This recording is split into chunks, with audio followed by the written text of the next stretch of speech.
Iya, silakan di-record. Oke, jadi saya wakilkan aja ya pembukaan dari HSE. Jadi selamat pagi, Assalamualaikum warahmatullahi wabarakatuh. Semangat pagi teman-teman semuanya dari Sumatera bagian tengah ya, dari sisi segmentasi IKR, retail. Jadi pagi hari ini kita akan melakukan safety meeting dengan daring online. Ya. Jadi safety meeting ini kita lakukan rutin, kita lakukan secara periodik dari seluruh SPU kita bergantian, dari seluruh segmentasi juga kita bergantian. Jadi tujuannya adalah untuk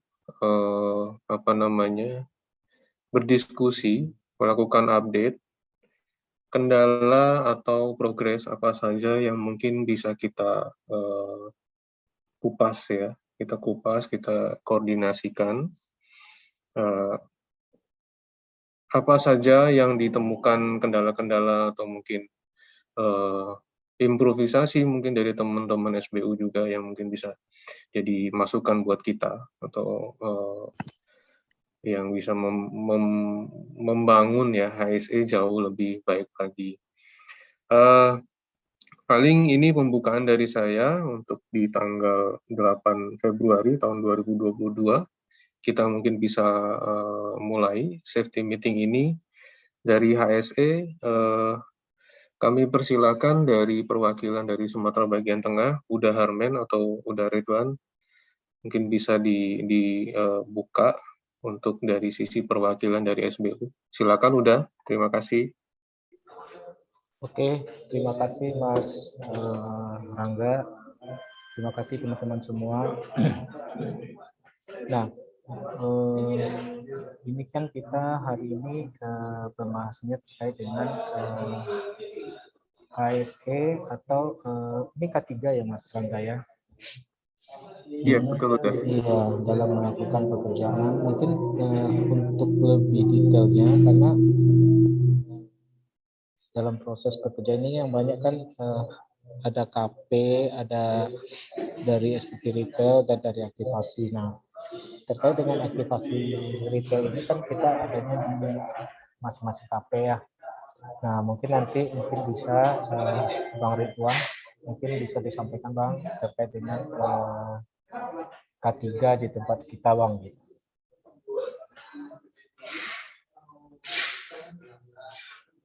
Nanti untuk kelengkapannya Mas Rangga nanti dilengkapi kan Mas Rangga? Iya udah.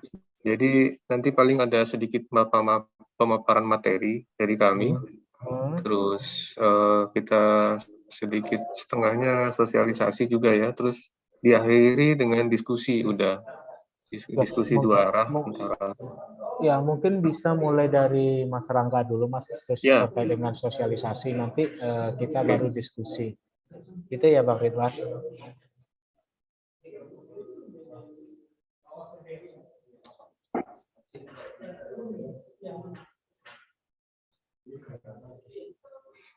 Boleh, Mas Rangga, dilanjutkan sosialisasinya, Mas? Silakan. Ya, oke. Udah Harmen dan rekan-rekan semuanya. Ini kita izin sampaikan materi. Materi ini akan dipandu dan di-lead oleh Mbak Rika ya, dari HSE Pusat juga. Silakan Mbak Rika dimulai.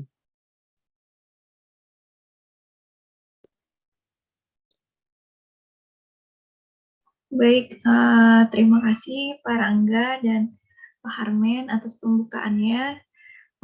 Bismillahirrahmanirrahim. Assalamualaikum warahmatullahi wabarakatuh. Waalaikumsalam warahmatullahi wabarakatuh. Selamat pagi.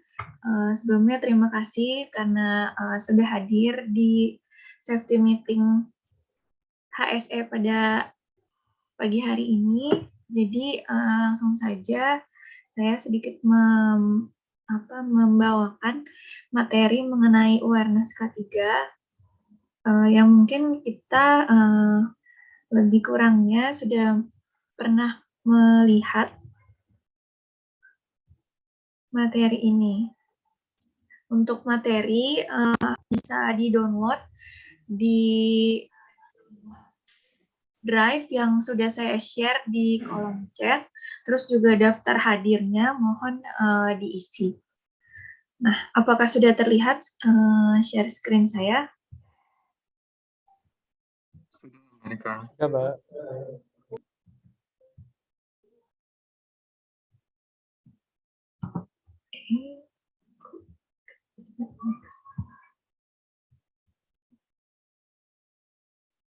Oke, sudah terganti kan ya? Sudah. Jadi yang pertama ini mengenai K3 value proposition. Di sini diambil contoh fenomena gunung es terhadap kecelakaan kerja. Nah, hubungannya apa gunung es dan kecelakaan kerja? Jadi yang sama-sama kita tahu bahwa gunung es ini hanya terlihat di bagian pucuk es saja gitu ya, terlihatnya rendah di bagian atasnya. Namun ternyata di bawah permukaan air ini terdapat badan dan juga dari lereng gunung es itu sendiri. Jadi di sini apabila ada kecelakaan kerja, maka mungkin kita melihatnya hanya dari sisi pengobatan dan gaji atau biaya yang diasuransikan. Tapi setelah didalami, setelah adanya investigasi, di sini banyak kerugian-kerugian yang mungkin nilainya lebih besar daripada itu. Seperti gangguan peralatan dan juga perkakas, lalu juga ada produksi material, ada biaya pemakaian pekerja atau pengganti untuk mengganti orang yang terjadi kecelakaan kerja, lalu juga ada ekstra waktu yang harus mungkin misalnya kita agendakan untuk selesai dalam 3 hari, harus lebih lama dari 3 hari karena adanya investigasi. Jadi kecelakaan kerja ini bisa diasumsikan seperti gunung es, fenomena gunung es.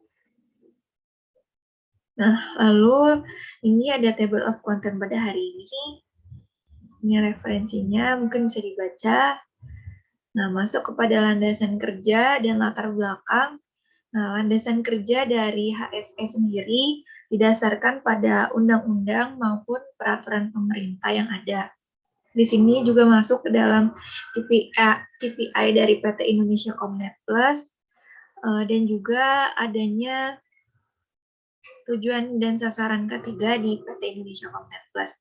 Nah, untuk latar belakang adanya sistem manajemen K3 di ICON, ini karena sudah tersertifikasinya kita dalam SMK 3 yang dikeluarkan oleh Kementerian Ketenagakerjaan, serta ISO yang mengatur tentang K3, yaitu OHSAS 18001 dan ISO 45001. Nah, di sini masuk kepada materi, jadi K3 ini tidak terlepas dari bahaya-bahaya maupun resiko. Bahaya-bahaya pekerjaan ini terbagi atas 6 ya. Kenapa kita harus mengenali bahaya tersebut? Karena dengan kita mengenali bahaya tersebut, kita tahu pencegahannya seperti apa untuk menghindari bahaya tersebut dan bisa menghindari juga kecelakaan kerja yang akan terjadi. Nah, pertama ada bahaya mekanikal. Kalau bahaya mekanikal sendiri, ini terjadi dari benda-benda yang bergerak.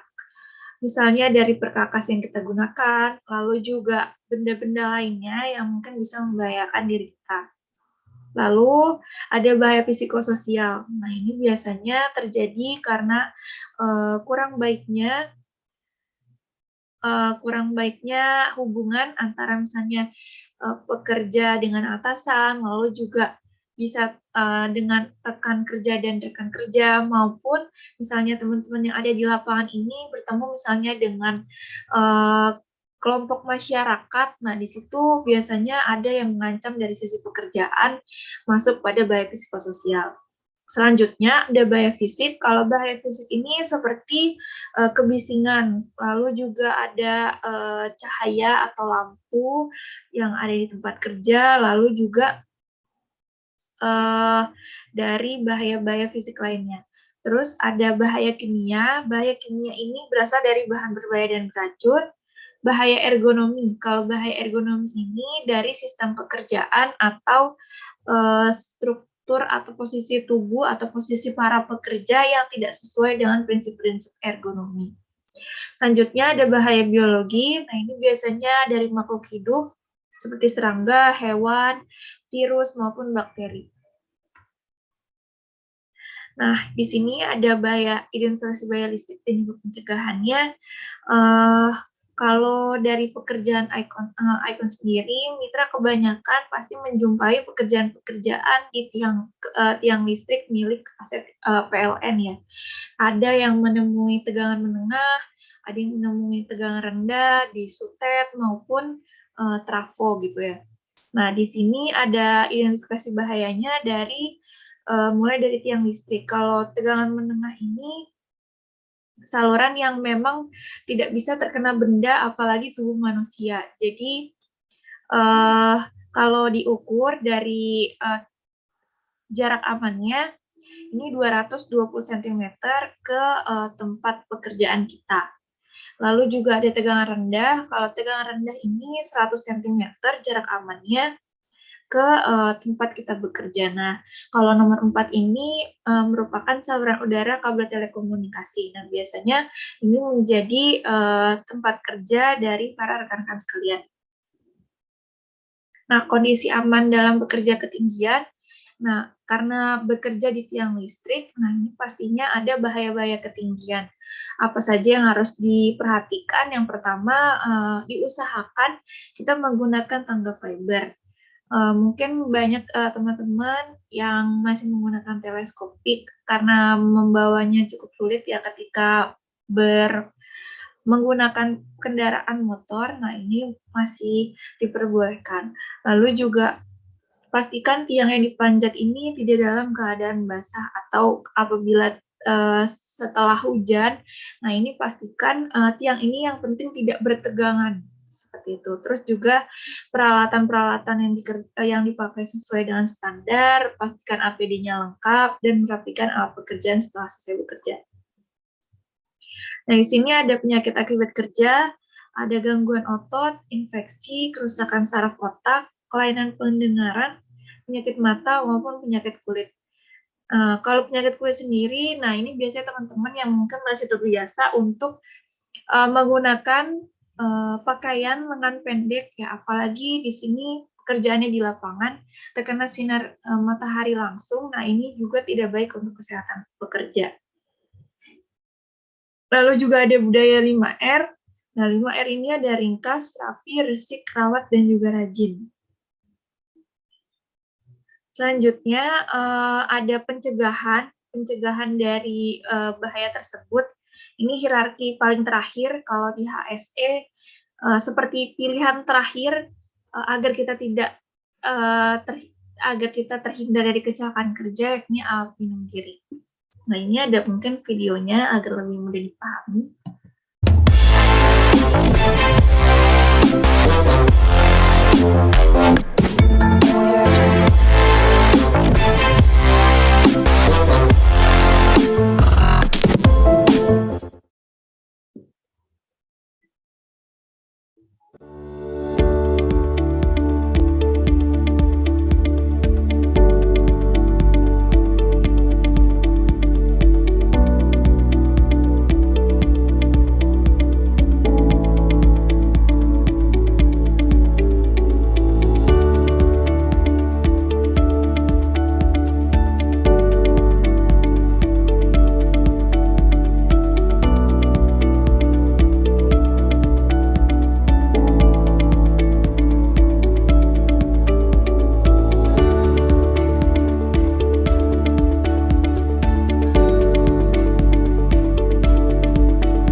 Ya, itu dia video dari alat pelindung diri, mulai dari bagaimana kita bisa memilih alat pelindung diri yang baik atau terstandar, lalu juga perawatannya seperti apa setelah dipakai, dan juga fungsi-fungsi dari alat pelindung diri itu sendiri.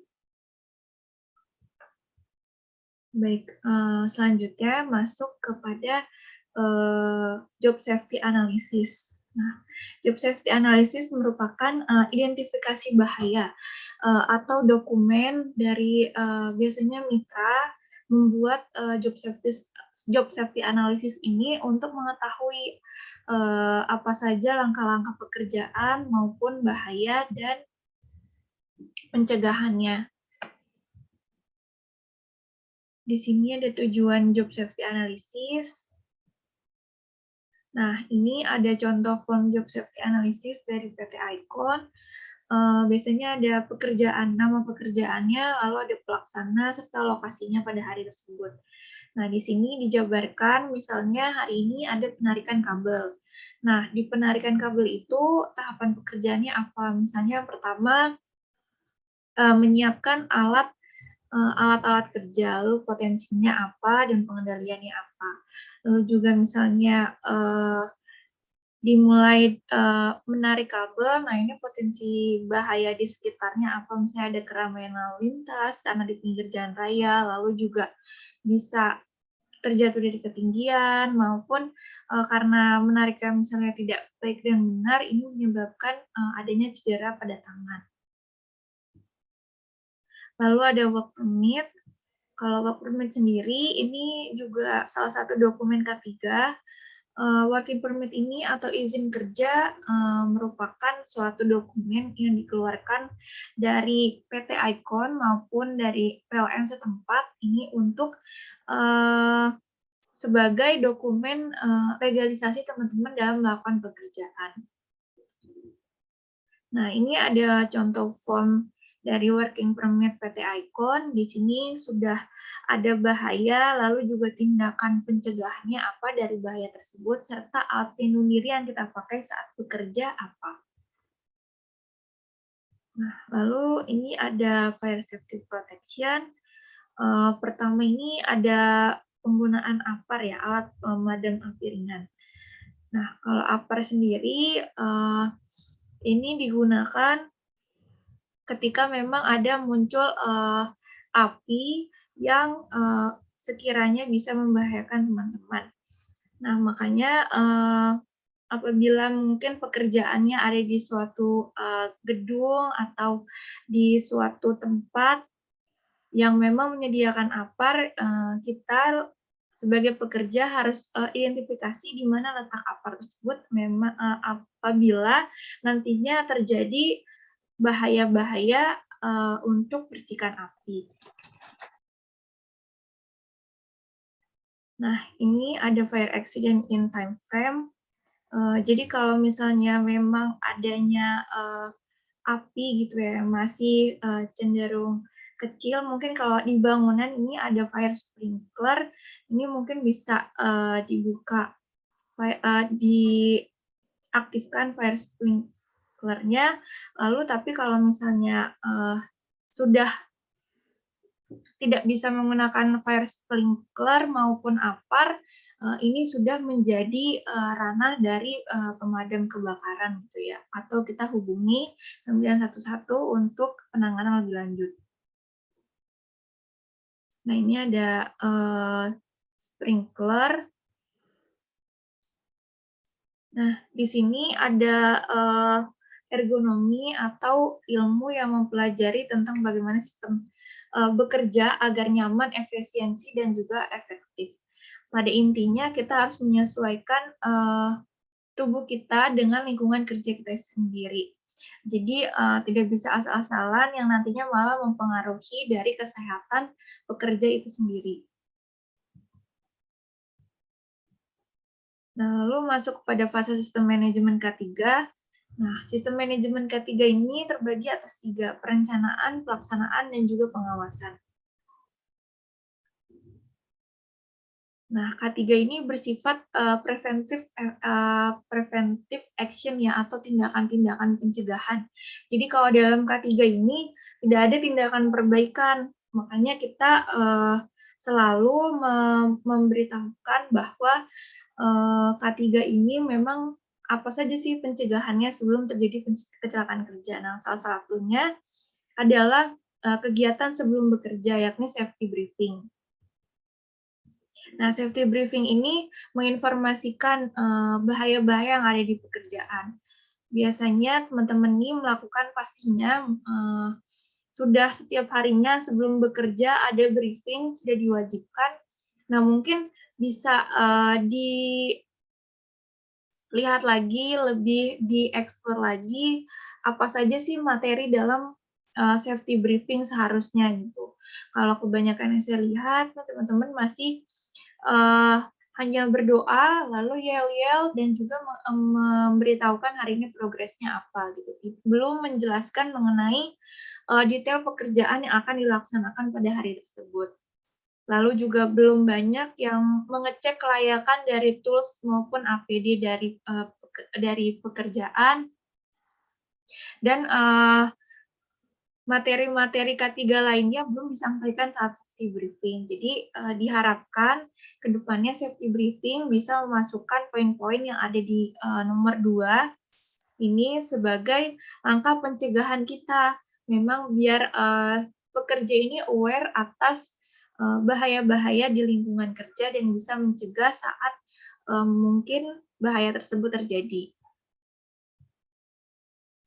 Lalu juga ada safety patrol. Nah, ini kalau safety patrol biasanya dilakukan pada siang hari ya, maupun bisa juga dari teman-teman yang identifikasi dari unsafe action maupun unsafe condition yang ada di sekitar. Nah, ini seperti patroli atau sidak di area kerja terhadap teman-teman yang sedang progres di lapangan. Nah, biasanya ditemukannya ini ketiga aspek ini ya, unsafe condition, unsafe action, dan juga near miss. Kalau unsafe condition ini di mana kondisi yang tidak aman dari suatu pekerjaan, misalnya ada bekerja di keramaian lalu lintas, lalu juga cuaca yang ekstrim kalau sekarang ini, lalu juga pandemi COVID-19, terus bekerja di ketinggian, itu merupakan kondisi tidak aman dari suatu pekerjaan. Kalau unsafe action di sini biasanya dilakukan oleh pekerja itu sendiri. Pekerja itu sendiri yang menyebabkan suatu pekerjaan menjadi tidak aman. Misalnya teman-teman tidak memakai alat pelindung diri, lalu juga menaiki tangga tidak sesuai aturannya. Nah, ini kan menyebabkan suatu kelalaian dari pekerja yang menyebabkan kecelakaan. Itu unsafe action. Kalau near miss ini kejadian hampir celaka atau nyaris celaka. Nah, ini ada alert pelaksanaan safety patrol. Biasanya karena sekarang masih pandemi, kami masih melakukannya secara online. Nah, ini biasanya diperlihatkan adalah kelengkapan alat pelindung diri, lalu juga dokumen dari para pekerja, melihat apakah peralatannya sudah sesuai, dan juga menganalisa dari lingkungan kerja.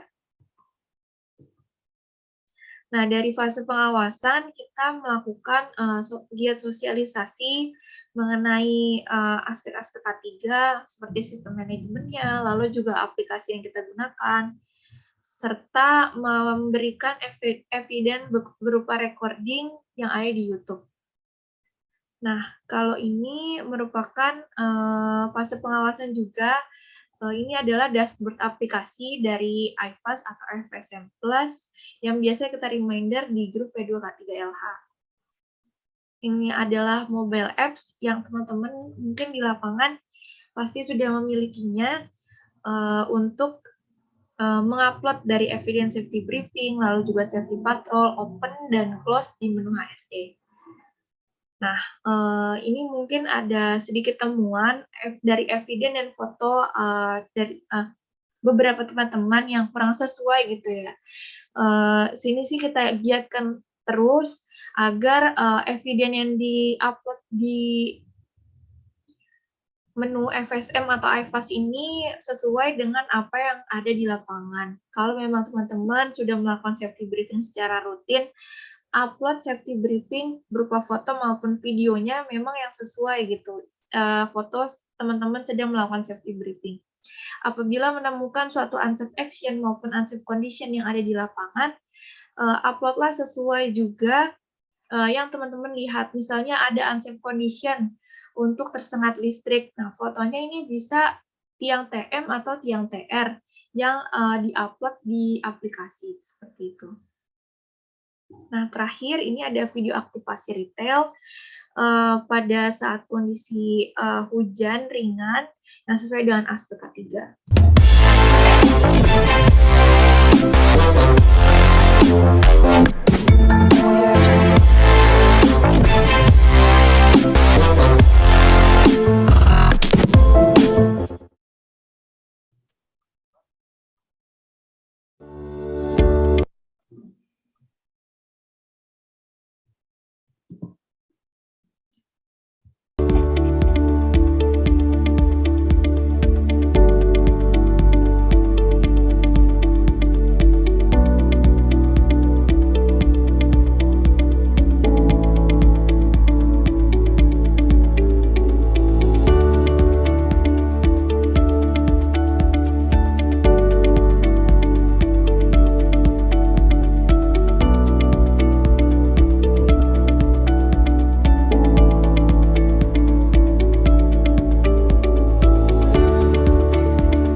Nah, jadi ini pekerjaan tetap dapat dilakukan saat kondisi hujan relatif ringan dengan memperhatikan beberapa hal sebagai berikut.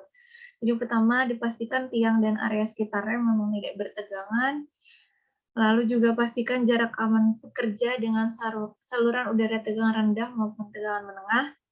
Pastikan memakai alat pelindung diri yang sudah sesuai dengan standar. Dan pastikan tanggal teleskopik yang dipakai ini sudah melalui modifikasi seperti yang tadi ada di video, bisa dengan menggunakan karet ban. Mungkin sekian sedikit sharing mengenai info K3 atau materi K3.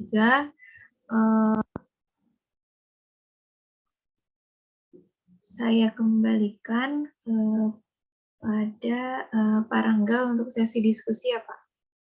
Oke, terima kasih Mbak Rika atas pemaparan materinya ya, lengkap dari sisi teori, dari sisi peraturan perundang-undangan, tujuan.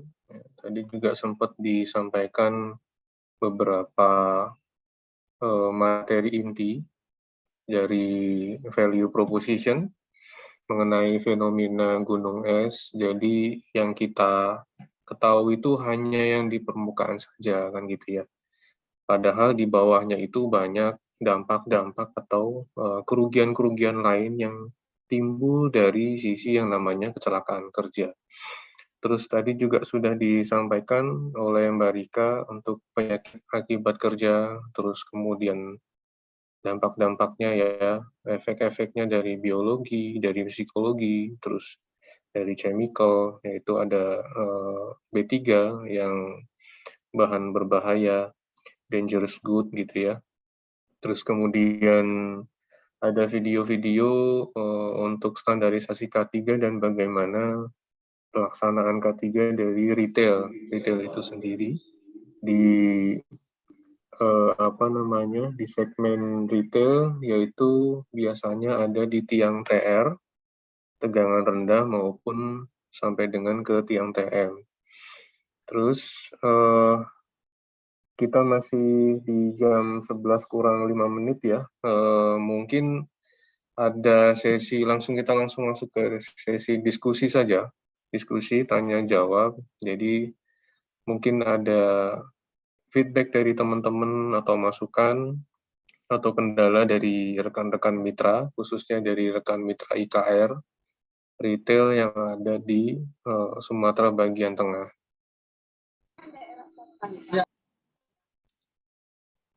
Iya, oke, udah Harmen.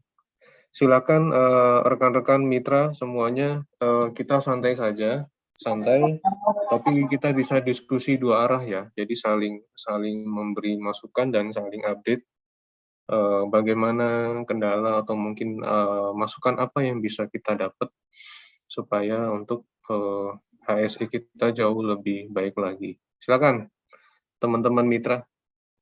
Untuk yang absen juga daftar hadir mohon dibantu untuk diisi ya rekan-rekan semuanya yang sudah di-share oleh Mbak Rika. Itu ada materi, link materinya bisa di-download dan daftar hadirnya bisa diisi. Dari Uda Ridwan mungkin ada update udah atau mungkin ada masukan untuk kami di HSE Pusat. Mungkin kita bisa diskusi.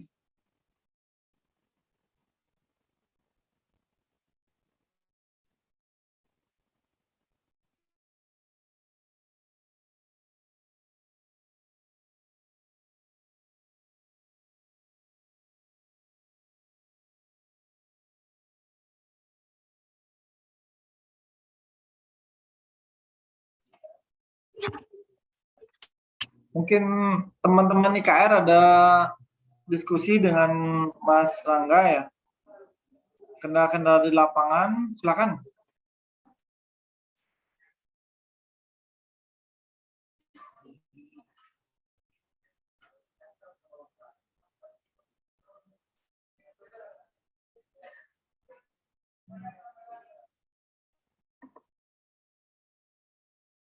Halo, teman-teman mitra IKR, di bagian Sumatera bagian tengah? Silakan, santai saja kita diskusi atau mungkin kita ngobrol. Bagi ilmu, bagi update-nya, kendala-kendala di lapangan, kita saling melengkapi ya. Mungkin ada masukan dari Mas Rizal? Dimas katanya mau tanya nih, Bang. Dim. Oh iya, silakan. silakan. Bentar, Mas. Ada pengalaman dia mungkin nih, Mas. Siap.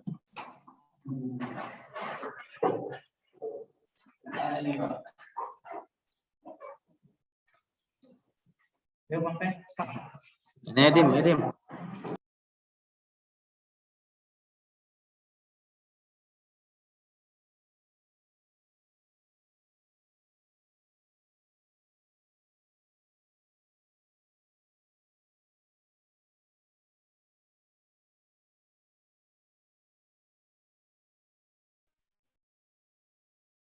Silakan, mungkin yang lain, teman-teman mitra yang lain menyusul dari timnya Mas Rizal nanti. Mungkin yang lain, jangan ragu, jangan bimbang, jangan malu, karena nggak ada semut merah di sini. Ya, udah Ridwan ya. Silakan. Ayo kita diskusi, kita manfaatkan waktu kita ketemu kali ini dengan Sumatera bagian tengah. Kita bagi informasi, ilmu. Silakan.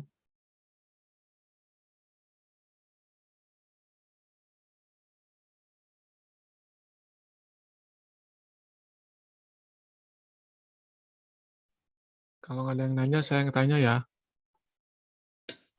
Silakan, Kang. Boleh. Teman-teman SBT, untuk yang retail sudah pakai aplikasi iFast belum untuk aktivasinya ya? Mas Ridwan? Mas Rizal? Belum, Mas. Mas Rizal kenapa?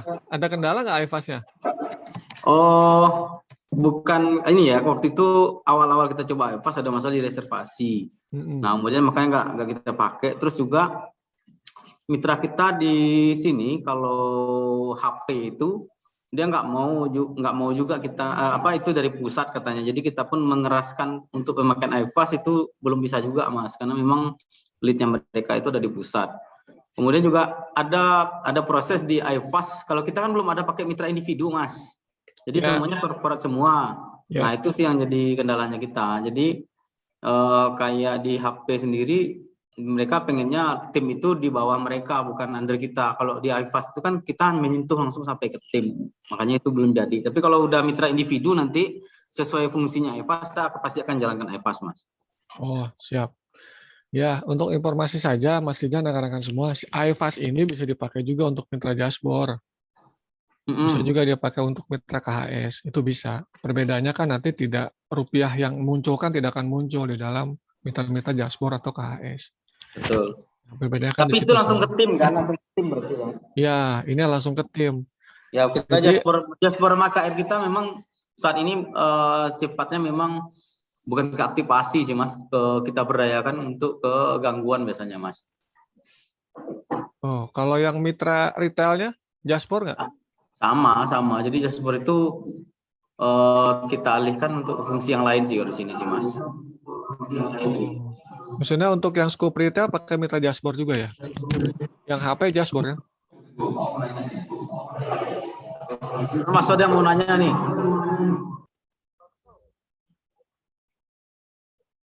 Dimas dulu, habis itu Arif. Silakan, Mas Dimas. Silakan. Mas Arif, silakan. Gini Pak, apakah jatuh dari pohon termasuk unsafe condition atau gimana Pak?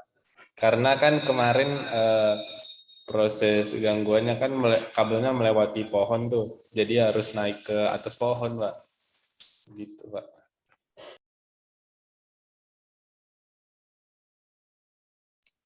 Cukup Pak, segitu aja Pak. Iya, jadi kalau saya coba jawab ya, kita sambil diskusi aja. Nanti mungkin bisa dilengkapi dari teman-teman di SBT, dari Ridwan dan Mas Rizal. Kalau pohon itu lihat kondisi dulu ya. Kalau kondisi pohonnya, kalau kabelnya itu memang melintang di, jadi ini kabelnya gitu. Ini pohonnya mungkin bisa ini apa namanya, rantingnya, kabelnya ada lewat di tengahnya. Itu merupakan unsafe condition sih, kondisi yang kurang aman. Jadi mungkin kita harus hati-hati. Yang pertama kan kalau yang kita lihat di video tadi, kita cek dulu kan kondisi tiangnya kan gitu ya. Kita lihat dulu kondisi tiangnya. Jadi kalau memang misalkan kabel itu melewati di pohon, ya berarti kondisi amannya seperti apa? Apakah harus tangganya disandarkan ke pohon kan gitu ya? Apakah kabelnya selain dari jatuh itu, apakah kondisinya juga habis hujan? Terus memungkinkan nggak nanti misalkan tangganya itu disandarkan di pohon dan dia naik gitu? Apakah cukup untuk dipegangi satu orang atau dua orang atau lebih kan gitu? Apakah harus koordinasi sama PLN yang biasanya tim perapian itu, tim perabas-rabas atau dari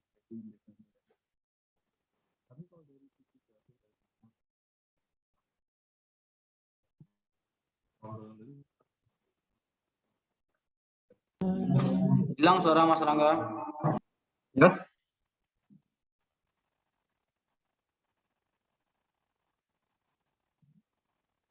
Ya Mas Rizal? Tadi sempat hilang suaranya. Oh sempat hilang, iya maaf. Jadi memang masuk di kategori kecelakaan kerja ya, jatuh, terus kemudian kabel masuk ke areanya pohon itu bisa jadi untuk kategori unsafe condition. Jadi bisa dicek, dianalisa dulu Mas dari sisi kondisinya gitu. Mungkin ada diskusi yang lain tambahan dari Kang Anggara, Kang? Pak, saya mau bertanya, Pak. Silakan Mas Arief. Gini, Pak, kan kita sering tuh manjat di samping trafo. Itu biar aman gimana ya? Kadang kan kita ragu juga tuh nyentuh kabelnya, karena di kabel itu ada selip dari kabelnya. Itu apa aman kita cek pakai taspen dulu? Udah itu aja, Pak. Trafo berarti di TM ya Mas Arief? Gimana, Pak? Berarti di tegangan menengah ya kalau trafo? Enggak, Pak. Kadang kan DW itu, Pak, lewat di samping trafo gitu, Pak. Oh, oke. Nah, apakah trafonya? Iya. Oke. Itu trafonya apa pas tepat banget di sampingnya ini? Di sampingnya kabel kita. Biasanya kabel kita kan ada minimal 1 meter di bawahnya ininya PLN kan? Benar, Pak. Nah, itu pas di sampingnya ya berarti ya? Iya, kan kadang ragu juga, Pak. Jaraknya kira-kira gimana Mas Arief dari trafo itu ke sebelah yang ini, ke tempat kita yang mau naik itu? Gimana, Pak? Putus-putus, Pak. Iya, Mas Arief? Putus-putus, Pak. Oh, putus-putus. Mbak Rika, Kang Anggara, suara saya jelas nggak ya? Putus-putus juga? Jelas, Mas Angga. Silakan. Oh, jelas ya. Iya, oke. Mas Arief. Itu posisi, saya ulangi ya, maaf. Jadi, posisi trafonya itu apakah berdekatan sekali atau mungkin ada jaraknya atau seperti apa dari sisi kondisi contohnya di lapangan? Jaraknya dekat gitu, Pak. Misalnya trafo di atas, Pak. Nah, terus DW kita itu di bawahnya, Pak. Oke. Ya, jadi betul bisa untuk ininya ya, mitigasinya ya. Pertama mungkin kita bisa cek kondisinya apakah hujan. Kalau hujan kan berarti ada pertimbangan khusus di mana kita bisa memanjat ya, karena di atas kan ada trafonya. Makanya tadi ada videonya pengecekan menggunakan taspen, artinya apakah ada bocoran arus atau tidak kan gitu. Nah, kalau dari sisi teori, posisinya trafo sama kabelnya Icon kan pasti ada jaraknya di bawahnya tuh. Untuk kategori yang 20 kV atau mungkin di bawahnya ya. Jadi mitigasinya pertama pengecekan dengan taspen atau mungkin Kalau ada tang ampere ya boleh. Tapi sebetulnya transparent aja cukup. Apakah ada kebocoran? Terus kondisi terik juga sebetulnya nggak hanya hujan ya. Terik juga itu berpengaruh. Terik matahari maksudnya. Misalkan jam 11 siang, jam setengah 12 siang itu matahari kan pas ada di atas ya. Makanya tadi di video teman-teman bisa cek naikin tangganya tuh nggak diolor dulu baru ditempelin gini nggak, tapi dari bawah pelan-pelan. Karena itu juga ngelihat bahwa jangan sampai begitu udah panjangin baru digabrukin begini, jangan sampai nanti malah melebihi batas aman kan gitu ya. Nah, itu terik itu karena silau, pantulan cahaya kena mata itu juga berpengaruh. Was-was penting Mas Arief, Bang Arief, jadi takut itu wajar ya, karena juga namanya juga berisiko, tapi itu tidak menutup kemungkinan untuk kita tetap bekerja. Terus pakai APD ya, tangan, hand glove, safety glove yang buat sarung tangan itu kalau memang dirasa itu bertegangan tinggi ya pakainya untuk khusus yang rubber atau mungkin yang karet ya, yang tegang sesuai dengan tegangan di lokasi. Terus apalagi ya, pakai belt juga, sabuk ya, beltnya juga diperhatikan. Itu gimana Pak Arif? Cukup kira-kira diskusi jawabannya cukup nggak?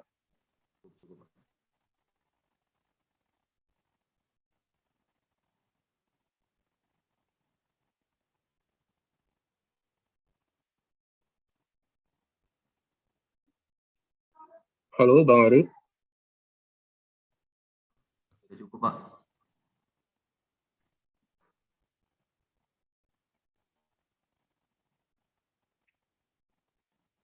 Ya, ada tambahan mungkin dari Mas Rizal atau Mas Ridwan?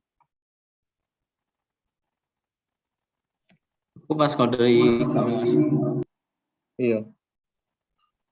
Kalau tadi sempat kita lihat di video IKR ya, instalasi IKR di tiang TR itu bahkan kondisi hujan pun gerimis maksudnya. Kondisinya itu kita masih bisa bekerja. Dalam artian hujan nggak lebat terus awalnya kering, posisinya aman, nggak ada kabel yang bocor, tiangnya juga oke. Yang penting kita nggak pegang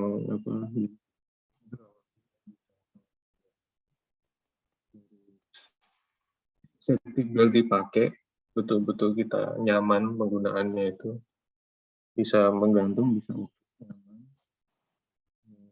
Terus pertimbangan juga SLA ya teman-teman. Misalkan teman-teman SLA-nya itu maksudnya gini, durasi penyelesaian pekerjaan di IKR Riddle itu bisa ditunda. Artinya kalau siang hujan, bisa nggak dilakukan sore gitu.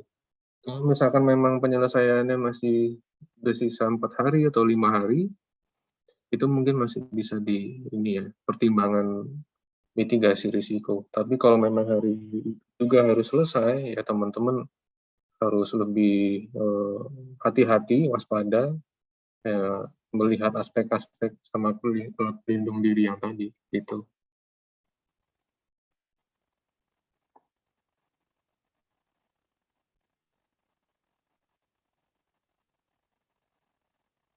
Ada tambahan dari Kang Anggara, Kang? Mas Rangga. Siap, Mas Safety Rizal. briefing itu boleh 1 kali aja ya, maksudnya tiap pagi aja kan, nggak harus setiap ada progres. Katakan kita kalau IKR itu kan katakan ada 5 pelanggan, nggak mesti setiap pelanggan A safety briefing, pelanggan B safety briefing, nggak harus seperti itu kan, cukup boleh di hari aja kan? Iya Mas Rizal. Jadi saya minta izin buat sampaikan ini ya, sudut pandangnya dari sisi kebutuhan K3-nya untuk monitoring kita. Jadi safety briefing mungkin bisa dilakukan yang mandatory itu sebelum berangkat dari base camp, itu kita bisa kumpul bersama melakukan safety briefing, ya. Terlepas dari itu ada 5 task atau 5 pekerjaan yang nantinya kita berbeda-beda gitu. Nah, mandatorinya adalah kita harus melakukan safety briefing itu yang sebelum berangkat. Gitu. Akan tetapi, ada baiknya kami juga menghimbau bahwa di lokasi pekerjaan pun bisa dilakukan safety briefing ringan. Maksudnya ringan tuh begini, instalasi pemasangan IKR retail, penarikan kabel, itu pembetulan join box, bahkan di dalam pelanggan itu kan beda-beda masih fungsi dari JSA, Job Safety Analysis, yang menjadi lampiran dari Working Permit atau JSA lah istilahnya. Kalau di PLN kan baru pakai Working Permit ya. Kalau di non PLN kan biasanya nggak pakai. Nah, dari JSA itu nanti bisa bisa disampaikan per masing-masing lokasi itu mitigasi risikonya apa aja gitu. Kalau di naik ke tiang ya berarti kan ada risiko ketinggian. Kalau di dalam pelanggan ya berarti nanti risikonya apa gitu, step by step-nya apa pekerjaan. Kami itu mengimbau kalau bisa ya diupayakan bahwa lebih boleh tapi kurang jangan. Yang mandatory memang safety briefing yang di awal sampai dengan kita pulang ke base camp dengan selamat. Itu Mas Rizal, kira-kira ada masukan Mas? Sama di kopi.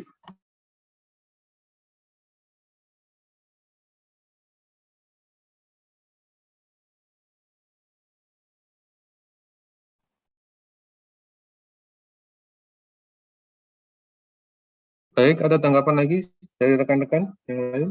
Ada masukan? Bang Ridwan dari kantor perwakilan, gimana Bang Ridwan? Aman? Boleh sharing nggak, Siap. Mas Angga? Boleh dong. Ini sekalian bertanya lah. Ya. Kalau dari K3 ini kan mungkin teman-teman pada tidak nyaman ya. Gimana sih trik supaya nyaman memakai K3 ini gimana? Ada ini nggak mungkin dari teman-teman sama-sama sharing lah kita di sini kan di lapangan, dapat insight juga. Mungkin itu Mas Angga gimana? Ada ide triknya nggak gitu? Siap. Jadi ya kita diskusi ya. Jadi sebelumnya saya yakin teman-teman pasti banyak yang ngerasa itu ya Bang Ridwan. Nyaman nih, gerah gitu. Wah. Di sarung tangan juga ya, tapi pakai hand glove juga gerah dan lain-lain nggak nyaman. Apalagi kalau kita lagi instalasi di join box atau di ODF biasanya berhubungan sama core. Kalau pakai hand glove itu nggak bisa presisi. Jadi semangatnya dulu nih kita yang harus pahami dulu ya, itunya pertama adalah kita mengamankan diri kita dari risiko, dari bahaya. APD itu rekan-rekan semuanya adalah cara terakhir kita untuk menjaga keselamatan. Saya yakin teman-teman semuanya suaranya ini ya Mas Angga ya, suaranya nggak ini jauh gitu. Oh jauh ya? Ya. Harus dekat gini berarti ya? Sekarang gimana Bang Ridwan? Masih? Jelas. Ah iya. Jadi nawaitunya yang kita pahami ya, kita sepakati dulu bahwa APD itu menjadi lini terakhir dari keselamatan kita yang ada ketika bekerja di lapangan. Itu bukan yang pertama loh, tapi terakhir. Yang pertama, yang kedua, yang ketiga itu ya kayak standarisasi step by step-nya pekerjaan, kita menganalisa, terus kita tahu bagaimana kondisi yang aman, kondisi tidak aman, aksi-aksi yang aman, aksi yang tidak aman, kan gitu. Lindung diri ini kita harus sepakat dulu dan kita tahu dulu nawaitunya bahwa ini mengamankan kita di terakhir kali. Kalau kita lengah, kalau kita ada miss sedikit pekerjaan gitu, APD yang menyelamatkan kita. Yang saya yakini sekarang itu adalah teman-teman hanya belum terbiasa saja. Dari yang sebelumnya, teman-teman itu melakukan pekerjaan dengan tanpa, atau mungkin sudah terbiasa ya tanpa APD. Jadi yang sekarang itu hanya belum terbiasa saja. Nanti kalau kita paksa diri kita sendiri untuk memakai APD itu dengan baik sama disiplin, itu nanti saya yakin pasti akan terbiasa dengan sendirinya gitu. Kita bekerja bukan hanya untuk mencari kecepatan, terus keahlian ya, keahlian wah saya ahli nih, udah nggak usah pakai APD, jangan gitu. Itu namanya takabur. Itu ya Bang Ridwan. Jadi kita ada keluarga di rumah, jadi itu. Kedua, kita bisa kondisikan yang namanya APD-nya itu yang fit. Jadi kalau memang misalkan tangan kita kecil, ya mungkin bisa dikondisikan dengan ukuran yang terkait sama fisik lah, terkait sama yang namanya fit and propernya yang ada di badan gitu ya. Terus yang ketiga, kalau memang misalkan kita hanya punya satu APD ya, akan jadi nggak nyaman ketika APD itu kita pakai terus kita nggak pernah cuci, kita nggak pernah bersihkan dan lain-lain. Penyimpanannya aja kita masih belum ini ya, masih belum standar atau mungkin jadi kotor atau gimana. Nah, makanya substitusi dari sisi cadangan APD itu juga penting, Bang Ridwan. Jadi yang 1 minggu ini pakai yang stok 1, yang lainnya dicuci. Hal itu ada yang mungkin bisa saya sharing dulu. Mungkin ada tambahan dari Bang Ridwan, mungkin dari sisi di lapangan. Ya, senada dengan Mas Rangga tadi ya. Ini saya sengaja bertanya seperti ini, mungkin kalau ada pikir dari teman-teman IKR, Mas Rangga, kenapa nggak nyaman ini ya? Mungkin kita mengulang lagi, karena ini adalah ikhtiar kita buat selamat dalam bekerja, selamat berangkat sampai pulang ke rumah ya teman-temannya. Nah tadi dijelaskan oleh Mas Angga juga, ini poin pentingnya APD itu untuk pertahanan kita dan kita harus bikin nyaman APD itu ya bergantian ya, jangan bergantian makainya tapi ada substitut kita gantian gitu, dibersihkan, minimal kita nyaman lah pakai APD itu ya gitu ya, intinya tadi seperti itu. Terima kasih Mas Angga, mungkin itu aja mematik insight dari teman-teman untuk memakai APD di lapangan seperti itu. Siap. Sama satu lagi Bang Ridwan, biasanya kalau teman-teman di Jakarta itu ketika kita berseragam full, APD full, itu tuh kelihatannya keren. Yes. Biasanya begitu. Kelihatan gagah gitu ya. Iya, kelihatan gagah. Iya, seragam gagah gitu.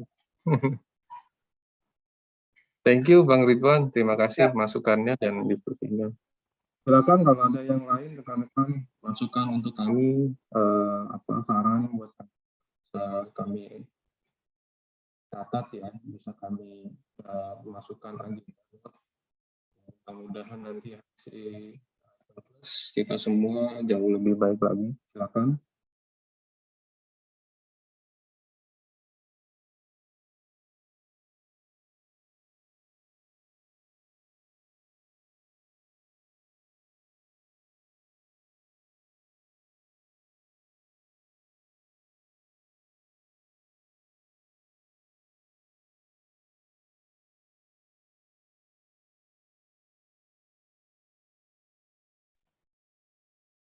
Kantor perwakilan Sumatera bagian tengah ada berapa Bang Ridwan? Ada 3. Ada 3 ya?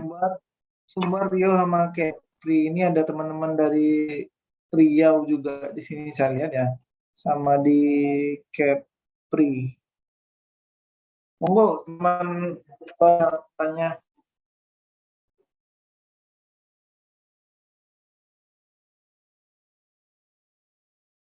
Teman-teman dari kantor perwakilan mungkin yang lain dari Kepri.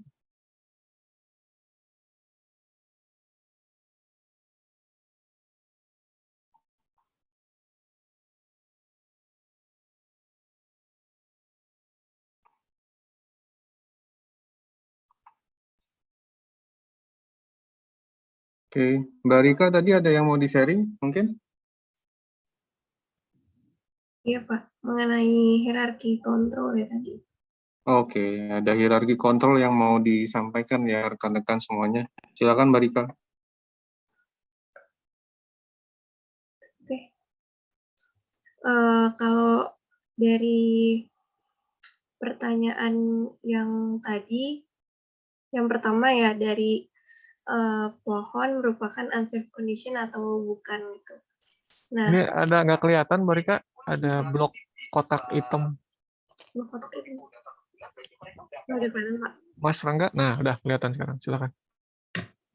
Nah, ini kalau dari pohon, seperti yang tadi disebutkan, kalau pohon itu masuknya ke dalam bahaya biologi ya.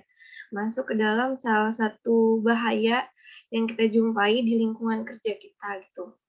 Nah, misalnya terjadi suatu kecelakaan, nah itu berarti masuk ke dalam unsafe condition yang terjadi di lapangan. Nah, gimana sih cara kita menghadapi bahaya dari si pohon itu gitu. Nah, kalau APD yang sering kita sebutkan ini, kalau dalam hierarki kontrol, nah ini ada di paling bawah gitu. Kayak keefektivitasnya itu paling rendah kalau misalnya di hierarki kontrol. Nah, yang pertama ini ada eliminasi. Yang paling bagus lah dari segi efektivitas untuk mencegah kecelakaan kerjanya. Misalnya kalau pohon berarti eliminasi pohonnya bisa atau enggak. Nah, ini kan kita harus survei terlebih dahulu ya, apakah pohon yang mengganggu pekerjaan kita itu bisa nggak ditebang gitu. Kalau misalnya memang bisa saat koordinasi misalnya dengan lingkungan terdekat, ya mungkin eliminasi atau menghilangkan pohon tersebut bisa menjadi suatu jalan. Kalau misalnya nggak bisa, kita turun ke substitusi. Nah, substitusi pohon. Nah, sepertinya kan substitusi pohon itu tidak bisa dilakukan ya. Maksudnya berarti kita turun lagi ke misalnya ke engineering controls. Nah, ini bisa engineering control ini jadi mengisolate si pohonnya. Misalnya pohonnya dikasih jaring-jaring kah, atau dikasih line kah, atau diikat kah. Nah, jadi itu yang dinamakan engineering controls. Nah, lalu ada administrative control. Nah, biasanya kan kalau pohon itu misalnya punya suatu perusahaan. Misalnya kita melakukan penarikan atau aktivasi di perusahaan, berarti pohon tersebut punya perusahaan. Kalau misalnya di jalan, biasanya koordinasinya dengan misalnya dinas lingkungan hidup dan lain-lain. Nah, administratif kontrol ini berarti kita mengajukan beberapa kebijakan agar pohon ini bagaimana caranya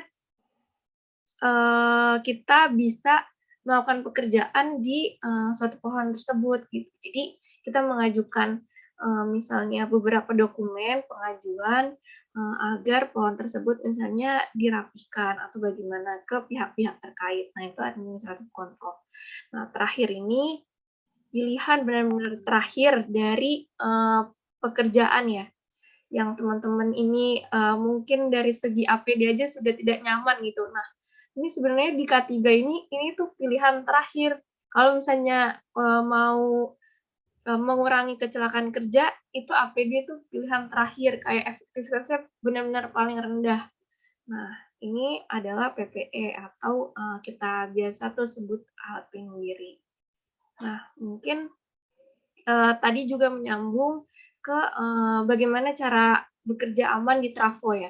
Nah, ini juga bisa masukkan hierarki kontrol ke dalam pekerjaan tersebut. Nah, misalnya trafonya gimana? Kalau dieliminasi, trafo kan nggak mungkin. Nggak mungkin dihilangkan trafo. Oke, berarti kita turun lagi ke substitusi. Trafo juga nggak bisa disubstitusi karena itu milik aset PLN gitu. Memang sudah menjadi suatu ketidakmungkinan untuk diganti. Lalu engineering controls. Nah, kalau engineering controls ini si trafo itu kan pastinya ada jarak aman atau dari PLN sendiri sudah ada suatu sistem yang mengisolat atau membuat si trafo itu aman gitu untuk bekerja di sekitarnya. Nah, ini engineering controls-nya mungkin kita bisa nanya ke PLN terkait berapa jarak amannya, lalu juga bagaimana suatu trafo itu isolate dari PLN tuh bagaimana cara kerjanya. Nah, agar kita tuh memahami dari sisi engineering kontrolnya ini, kalau dari PLN seperti apa. Jadi kita berkoordinasi. Kalau administratif, nah di sini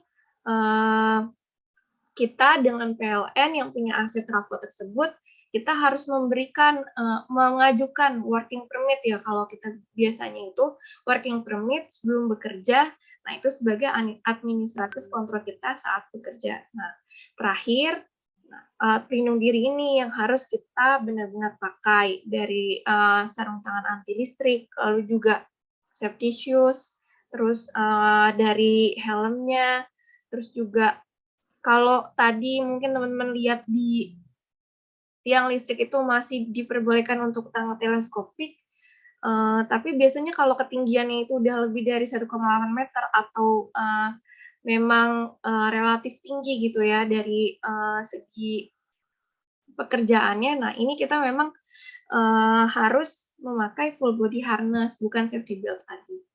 Mungkin segitu tentang hierarchy of control ya terhadap pekerjaan atau bahaya-bahaya tempat kerja. Mungkin ada tambahan lain dari Pak Anggara mengenai hierarchy control ini.